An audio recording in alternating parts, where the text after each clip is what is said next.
नमस्कार, राम राम। मैं योगेश जोशी आपका स्वागत करता हूं मेरे यूट्यूब चैनल हेलो यश इंडिया में। देखिए, आज का जो टॉपिक है वो भारत का इतिहास की जो फर्स्ट क्लास है। आज मेरी फर्स्ट क्लास है और अभी हमारे पास दिन रह गए हैं 89। तो थोड़ा खींच के लेना पड़ेगा, जितना भी करवाया जाएगा उसको थोड़ा सा स्पीड में अपन को इसके बारे में अपने को पढ़ना होगा। तो भारत का इतिहास है, तो भारत का इतिहास हम 3 भागों में बांटते हैं। पहला है अपने पास प्राचीन। अब प्राचीन में क्या क्या आएगा? वेद, पुराण, ठीक है। और दूसरे को अपन बांटते हैं मध्यकालीन। कौन से? मध्यकालीन, ठीक है। तो और तीसरे को किसमें बांटा अपन ने? प्राचीन आ गया, मध्यकालीन आ गया, और इसको एक भाग में और बांटते हैं अपन, जिसको बोलते हैं आधुनिक।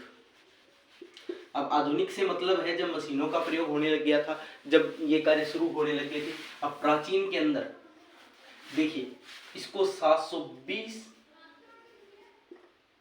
ईस्वी तक इसका जो टाइम पीरियड है वो माना जाता है, ठीक है। अब प्राचीन इतिहास में अपन क्या पढ़ेंगे? अपने लिए इंपॉर्टेंट क्या है? भारतीय शासक।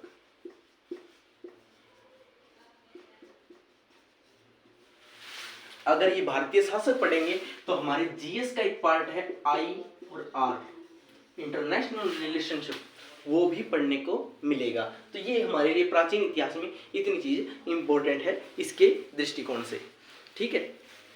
इसके बाद 720 में ईस्वी में मुस्लिम आक्रांताओं का आना शुरू हो गया था। मुस्लिम आक्रांता आ गए थे, मतलब आक्रमणकारी, ठीक है, आक्रमणकारी आ गए थे। उसके बाद मुस्लिम आक्रमण होने शुरू हो गए थे इस समय। उसके बाद अपन बात करते हैं मध्यकालीन पे, थोड़ा ब्रीफिंग में चलेंगे, ठीक है। अब ये क्या है? 720 से लेके 1600 तक ईस्वी तक, ठीक है। अब 720 से 1600 ईस्वी तक का जो टाइम पीरियड है, ये इतना टाइम पीरियड है, इसके अंदर क्या हुआ होगा? इसमें यूरोपियन कंपनियों के आने तक की घटना है, यूरोपियन कंपनियों के आने तक की।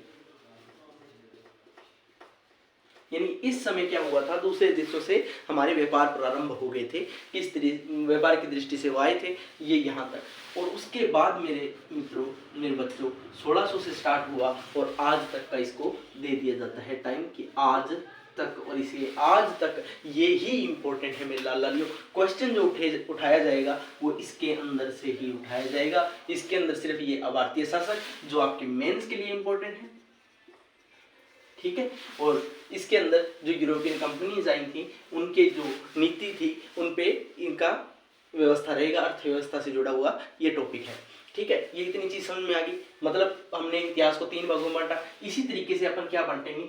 विश्व के इतिहास को भी, इसको भी हम साथ में लेते चलेंगे, विश्व के इतिहास को, ठीक है मेरे लाल लाली। अब देखिए, आपके सामने 2 शब्द आते हैं जो आपको सबसे ज्यादा कंफ्यूज करते हैं, सबसे ज्यादा परेशान करते हैं, और वो शब्द हैं आपके। और जो YouTube चैनल पे नए हैं मेरे, वो सब्सक्राइब कर लीजिए। सब्सक्राइब इसलिए क्योंकि आज पहली क्लास है, हर रोज इसका एक एक पार्ट आता रहेगा, एक एक टॉपिक कंप्लीट कराऊंगा, ठीक है। वीडियो थोड़ी सी लंबी हो सकती है लेकिन टॉपिक पूरा करा दूंगा, जिससे जिनका पढ़ा हुआ है उनके लिए रिवीजन हो जाएगा, और जिनके लिए नया है उनके लिए नया है। अब देखिए, दो वर्ड, ठीक है। ये आएगा ईस्वी पूर्व, इसको हिंदी में बोलते हैं, और ये है ईस्वी।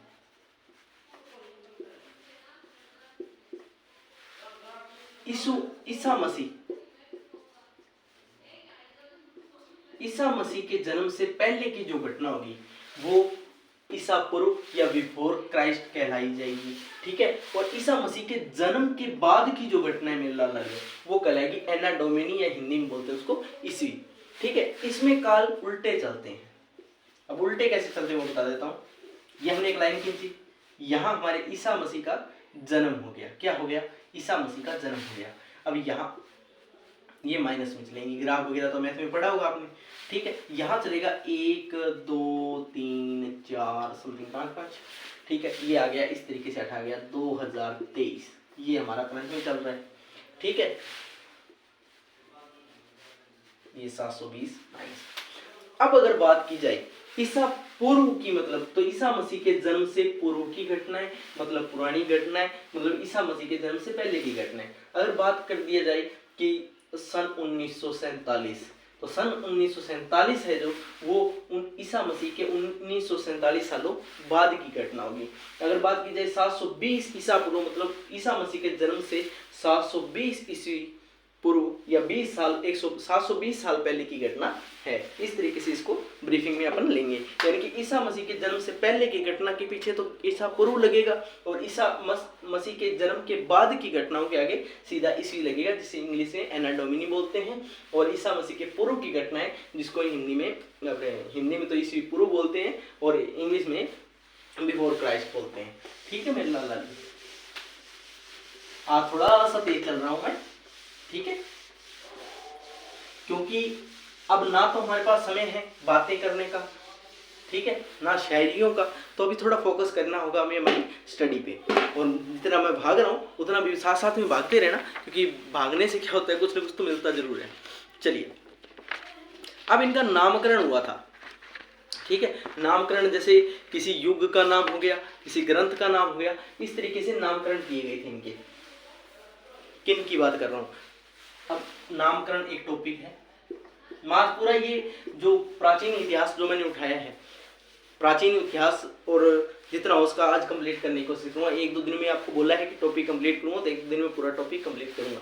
अब देखिए, पहला हमारा जो शब्द आएगा महाकाव्य, ठीक है, महाकाव्य, और इनके साथ एक नाम और जुड़ता है पुराण, ठीक है। ये इनका जुड़ाव भारतवर्ष, इनके अंदर जो भारत का नाम मिलता है वो है भारतवर्ष। ये भारत का नामकरण की बात हो रही है। महाकाव्य पुराण के अंदर क्या लिखा हुआ है, भारतवर्ष लिखा हुआ है। जिसके बाद क्या बना, ये भारत बना। क्या बना मेरे मित्रों, भारत बना। और भारत के बाद क्या बनेगा, भारत, भारत का देश। किसका देश, भारत का देश। राजा भरत था उसका देश, ठीक है। और जब यहाँ रहते हैं वो क्या कहलाएंगे, भारतीय। यानी कि इसको अगर डिफाइन करना हो, भारत में रहने वाले भारतीय होंगे। और भारत क्या होगा, भारत का क्षेत्र, भारत के क्षेत्र में या भारत की संतानें भारतीय कहलाएंगी, ठीक है। तो यहाँ तक आपको समझ में आ गई। अब देखिए, दूसरा नाम आया यूनानी। मैंने बोला था ना कि यूनानी भी आए थे, तो अब यूनानियों का टाइम आ गया बेटा। हमारे वाले ऋषि मुनि थे, उन्होंने भारतवर्ष बोला। जैसे आपने महाभारत के अंदर नाम सुना होगा, मतलब भारतवर्ष, ठीक है। और उसके अंदर उसके बाद इसका नाम निकला भारत। भारत क्यों निकला, क्योंकि ये भारत का देश था, भारत यहाँ का शासक था, और जो भारत की संतान थी या भारत के जो शासक क्षेत्र में रहते थे वो भारतीय कहलाए, ठीक है। अब बात करते हैं अपने यूनानियों की। अब देखिए, यूनानी जो थे इन्होंने इनको इसका नाम दिया था इंडिया, ठीक है। क्या नाम दिया था मेरे लाल लालियों, इंडिया दिया था, ठीक है। इंडिया क्यों दिया था, क्योंकि यहाँ एक नदी पड़ती थी, यहाँ एक नदी पड़ती थी, नदी है सिंधु नदी, जिसको हम इंग्लिश में बोलते हैं इंडस रिवर, यानी कि इंडस। और इंडस से क्या किया उन्होंने, सिंधु नदी से इसको जोड़ दिया, और इसी कारण इसका नाम इंडिया पड़ा, सिंधु नदी के जोड़ने से के बाद। अब इसके बाद तीसरा जो लेयर आया वो थे मुस्लिम शासक। अब मुस्लिम शासक अकेले तो आए नहीं, तो आए तो उन्होंने कुछ ना कुछ इतिहासकार लाए। तो अब इतिहासकारों का, और ये टॉपिक में मेरे रसूलों इंपॉर्टेंट है, तो इसको थोड़ा सा फोकस करके देख लेना, थोड़ा सा, ठीक है। इसके अंदर 2 ही पढ़ाऊंगा मैं, एक तो इब्न बतूता और एक अल बिरूनी। एक अल बिरूनी और दूसरा होगा इब्न बतूता। अल बिरूनी और इब्न बतूता मुस्लिम इतिहासकार तो ये थे, और यूनानी शासकों ने इसका नाम सिंधु और इंडस दिया था, ठीक है। इन्होंने इसका नाम दिया था हिंदुस्तान। अब हिंदुस्तान क्यों दिया, इसी नदी के कारण, सिंधु से को है बोलते थे, समथिंग इज ये अपना एक टॉपिक, नामकरण का टॉपिक था, वो कंप्लीट हो गया। अभी रुकिए, अभी रुको, अभी तो बहुत कुछ पढ़ा है यार, इतना भागिए मत।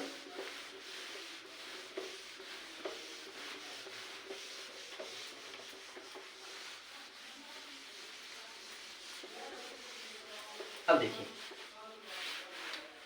मैं मेहनत कर रहा हूँ सिर्फ आपके लिए, तो आपको क्या करना है, मेरे लिए, मेरी मेहनत के लिए एक लाइक, एक शेयर और एक कमेंट, और जिन बच्चों के बैच खरीदने के पैसे नहीं है तो उनको शेयर जरूर कर लेना, क्योंकि यहाँ रेगुलर क्लास मिलेगी आपको। ठीक है, अब बात करते हैं धार्मिक और ऐतिहासिक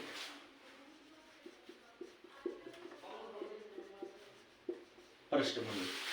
ठीक है, अब देखो धार्मिक और ऐतिहासिक, हमें जब इतिहास के बारे में जानना तो या तो हम धर्म ग्रंथ पढ़ते हैं या हम इतिहास के कुछ पन्ने देखते हैं, तो हम उन्हीं ग्रंथों की बात करेंगे। क्या करेंगे मेरे लाल लालियों, हम धार्मिक ग्रंथ और ऐतिहासिक ग्रंथों की जिक्र करेंगे कि इनके स्रोत हैं, इनके स्रोत क्या क्या हैं। स्रोत, अब मान लो मैंने, आपका नाम क्या है, ये इसका स्पष्टीकरण आपके प्रमाण पत्र देते हैं।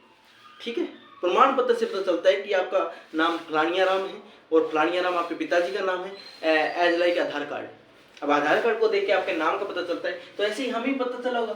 हमने को तुक्का तो नहीं मार रहे, अकबर कौन था, अकबर के बाप के नाम का तो कहीं ना कहीं से स्रोत मिले। कृष्ण कौन था, राम कौन था, अली कौन था, ठीक है, जाम्बोजी कौन थे, तो इनके बारे में स्रोत मिलते हैं। और स्रोत कहाँ से प्राप्त होते हैं, इसके अपने चार मान लेते हैं। एक अपना धर्म ग्रंथ हो गया, दूसरा ऐतिहासिक, तीसरा अपना विदेशियों का विवरण हो गया, और चौथा जो है वो अभी चल रहा है पुरातत्व संबंधी स्वरूप साक्ष्य। ठीक है, तो पहला कौन सा हो गया अपना धर्म ग्रंथ, पहला हो गया धर्म ग्रंथ।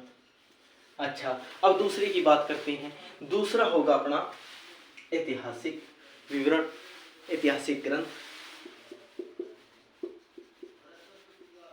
ऐतिहासिक ग्रंथ ये हो गया, मतलब पहला धर्म ग्रंथ, दूसरा ऐतिहासिक ग्रंथ, तीसरा यात्रियों का विवरण या यात्रियों विदेशियों का विवरण, यात्रियों का विवरण कह सकते हो, विदेशियों का विवरण बोल सकते हो, और ये यहाँ से दिखाई दे रहा है। चौथा अपना आ गया पुरातत्व संबंधी, ये मैं यहाँ लिख देता हूँ चौथा।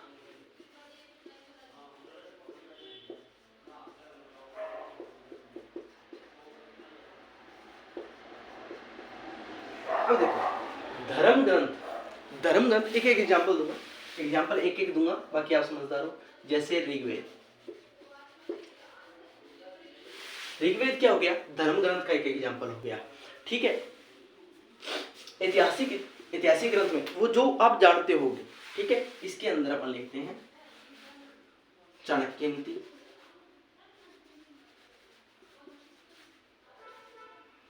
चाणक्य नीति। ठीक है, चाणक्य नीति और यात्रियों का विवरण, जैसे जितने भी यात्री आए थे उन्होंने खोजबीन की थी। पुरातत्व संबंधी साक्ष्य, मोहनजोदड़ो,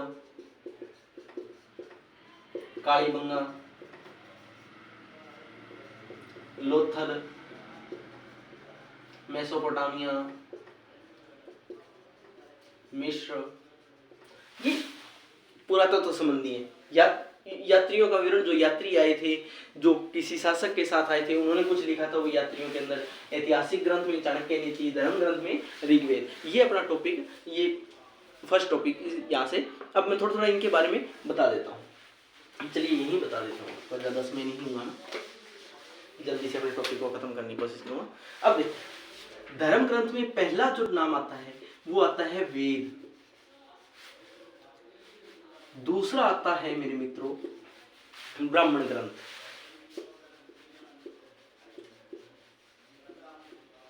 ठीक है, तीसरा आता है मेरे मित्रों, देखो वेद हो गए, ब्राह्मण ग्रंथ हो गया, पुराण हो गए। ठीक है, इसके अंदर चौथा ले लेते हैं वेदांग, वेदों का अंग, वेदांग। ठीक है, पांचवा अपन ले लेते हैं इसमें, जैसे उपनिषद, वेदों का। अब मैं ये भी बता दूंगा उपनिषद किसे कहते हैं, वेद किसे कहते हैं। ठीक है, बस साथ साथ में जुड़े रहना, जैसे जैसे आते रहेंगे। अब इसके अंदर है स्मृति ग्रंथ, किसी की याद में लिखे जाने वाला स्मृति ग्रंथ। ठीक है, अब देखिए इतने हो गए। अब ये धर्मसूत्र लिख लो, आर्यणक लिख लो, आर्यणक। ठीक है, उसके बाद अपन इतने काफी होंगे आपके लिए। हाँ, जैन साहित्य और बौद्ध साहित्य, ये भी इतिहास के ही है। बौद्ध साहित्य। धर्म ग्रंथ वेद, ब्राह्मण ग्रंथ, पुराण, वेदांग, उपनिषद, स्मृति ग्रंथ, धर्मसूत्र, आरण्यक और जैन साहित्य, बौद्ध साहित्य, ये हो गई इसके अंदर। अब ऐतिहासिक की बात कर लेते हैं। अर्थशास्त्र किसने लिखा था? कौटिल्य ने। ठीक है, दूसरी की बात करते हैं अपन। दूसरा राजतरंगिणी किसने लिखा था? अरे सर्च मारो कि कलहण।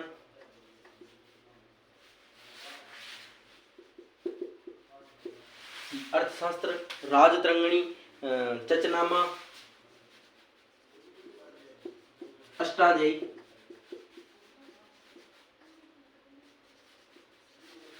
ठीक है, अर्थशास्त्र, राजतरंगिणी, चचनामा, अष्टाध्यायी, गार्गी संहिता,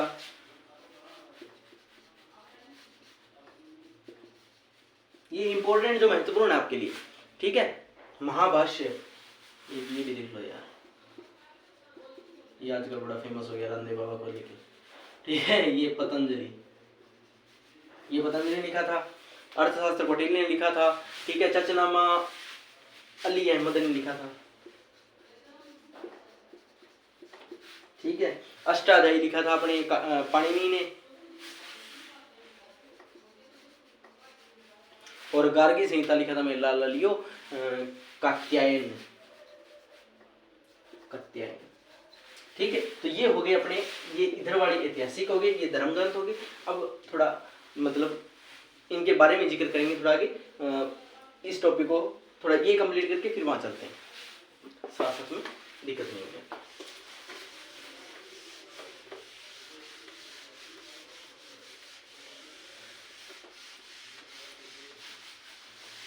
वैसे तो इतना डीपली मतलब मैंने सभी के लिए दिया है, एसएससी, आईबी, यूपीएससी, सिर्फ प्रीलिम्स की दृष्टिकोण से, मेंस की नहीं बात कर रहा, सिर्फ प्रीलिम्स की दृष्टिकोण से मैंने ये लिया है।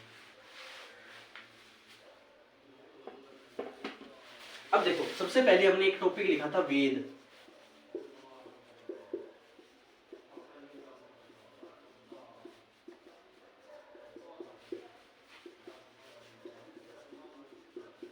भारत का सबसे प्राचीन अगर स्रोत की बात करें या प्राचीन धर्म ग्रंथ की बात करें तो कौन है? वेद हैं। कितने हैं? 4 हैं।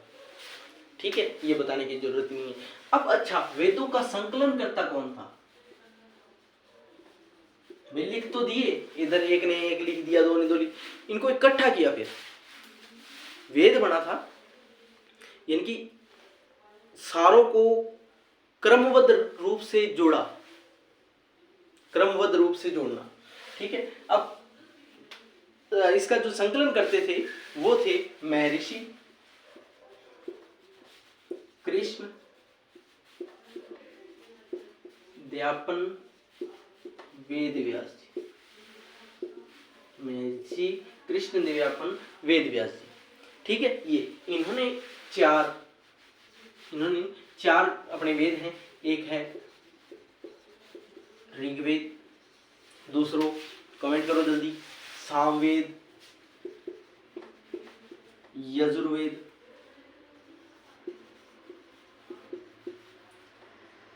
अथर्ववेद। ये 4 हमारे वेद हो गए। ठीक है, इसका अर्थ, अब अर्थ की बात करते हैं। ठीक है, ऋचाओं का, ऋचा होती है 2-3 लाइनें लिखी होती हैं, ऋचाओं का एक क्रमबद्ध रूप से संकलन वेद कहलाता है, ये याद रखना। और इसमें सबसे बड़ा है ऋग्वेद। इसमें सबसे बड़ा कौन सा है? ऋग्वेद। ऋचाएं, जैसे मान लो मैंने 4 लाइन की कोई शायरी बोल दी और ऐसे ऐसे करते बोलता गया, फिर मेरे किसी महान विद्यार्थी ने इसको सारा वो इकट्ठा कर दिया, वो हो गया वेद। और इसमें सबसे प्राचीन जो चल रहा है वो है ऋग्वेद। ऋ से बनता है ऋचाएं, ऋचाओं का जो संकलन क्रमबद्ध रूप से बनाना क्या कहलाता है? ऋग्वेद कहलाता है मेरे लाल लालियों। अब इसका क्या किया हमने? ऋग्वेद का विभाजन किया, विभाजन। अब देखो आपने सुना होगा, जैसे कुरान में आयत होते हैं, गीता में अध्याय होते हैं, चतुर्थ अध्याय, पांचवा अध्याय, 18 अध्याय है गीता के अंदर। उसी प्रकार से इस ऋग्वेद के भी खंड बनाए गए, मंडल बनाए गए। कितने मंडल बने मेरे लालियो? 10 मंडल बने। कितने? 10 मंडल बने। कितने बन गए? 10। अब इसके अंदर कुछ सूक्त भी डाल गए छोटे छोटे, 1028 सूक्त डाल दिए। ठीक है, उसके बाद क्या किया इसमें? 10,462 ऋचाएं जिसकी यहां जिक्र कर रहे थे। अब आप सोच सकते हो कि एक ऋचा को 4 रहेंगे तो 10,462 ऋचाएं, 1028 सूक्त और अब 10 मंडल। ठीक है, अब इसमें जो क्वेश्चन निकलता है कि इसमें सबसे ज्यादा मंत्र किसके हैं? इंद्र के। इंद्र के बाद किसके हैं? अग्नि के। इंद्रदेव और अग्निदेव की। ठीक है, और इसको पढ़ने वाला क्या कहलाता है मेरे लालियो? होत्र कहलाता है। क्या कहलाता है? होत्र। ठीक है, और इसके अंदर अब इंद्रदेव के हैं 250, अग्निदेव के हैं 206 मंत्र, 206 या 200 का अलग लिखी हुई ऋचाएं, 200 ऋचाएं अग्निदेव की, 250 ऋचाएं इंद्रदेव की। ठीक है, ये कुछ ऋचाएं हैं। यार, अब देखिए, अब हमें पता ये करना है कि इनकी जानकारी हमें कहाँ से मिली। कोई गप तो को नहीं मारी गई। ये करना पता काटना है, इन्वेस्टिगेशन। आजकल भी हम टावर नहीं छाना रहे लोग, आंदोलन जगह चाहिए, दुनिया को जगह चाहिए किसी के साथ विवाद करने की, चाहे वो जाति के नाम पे, धर्म के नाम पे, धर्म में तो देव के नाम पे, एक धर्म के होके भी लड़ते हैं, अलग अलग धर्म। ये व्यक्ति को सहारा देने के लिए बने, तोड़ने के लिए नहीं बने। निजी मानना है क्या करना लिए और के बात गुरु जी क्या कहती। ठीक है, अब हमें पता करना है जानकारी। क्या करना है? जानकारी। क्या पता करनी है? जानकारी। और किसके बारे में पता करनी है? अभी जो अपने इतना लंबा चौड़ा पढ़ा है ना, इसकी जानकारी। देखो, यहां आए थे आर्य, और हम कहलाए जाते हैं आर्यों की संतान। अब यहाँ की आर्यों की राजनीति प्रणाली देखिए, राजनीति प्रणाली, जो वेद हैं उनसे हमें क्या जानकारी मिलती है? उससे हमें आर्यों की राजनीति जानकारी, राजनीति प्रणाली के बारे में पता चलता है। ठीक है, विश्वामित्र, कौन से मित्र जी? विश्वामित्र द्वारा रचित, ये मस्त पॉइंट है, विश्वामित्र द्वारा रचित तीसरा मंडल। अब देखिए, ऋग्वेद में कितने मंडल थे? 10 मंडल। तीसरा किसने रचा था? क्वेश्चन निकल गया ना इसमें से। तीसरा रचा था विश्वामित्र ने। ठीक है, और इसने क्या किया था? सूर्य देवता के लिए, सूर्य देवता के लिए गायत्री सावित्री, सूर्य देवता सावित्री को समर्पित है एक मंत्र का उच्चारण, मतलब निर्माण किया था, जिसे आजकल हम गायत्री मंत्र बोलते हैं। ठीक है, तो किसने किया था? विश्वामित्र ने। किसकी समर्पित किया था? सूर्य देवता सावित्री को समर्पित किया था। ठीक है, अब ये तो हो गया किस कौन से मंडल की बात की हमने? तीसरे मंडल की। अब हम कौन से मंडल की बात करेंगे? 8वें मंडल की। कौन से मंडल की? 8वें मंडल की बात करेंगे। 8वें मंडल में, 8th मंडल में क्या लिखा हुआ है? हस्तलिखित ऋचाएं। उसके अंदर हस्तलिखित notes, hand writing notes, hand written notes, यानी कि हस्तलिखित।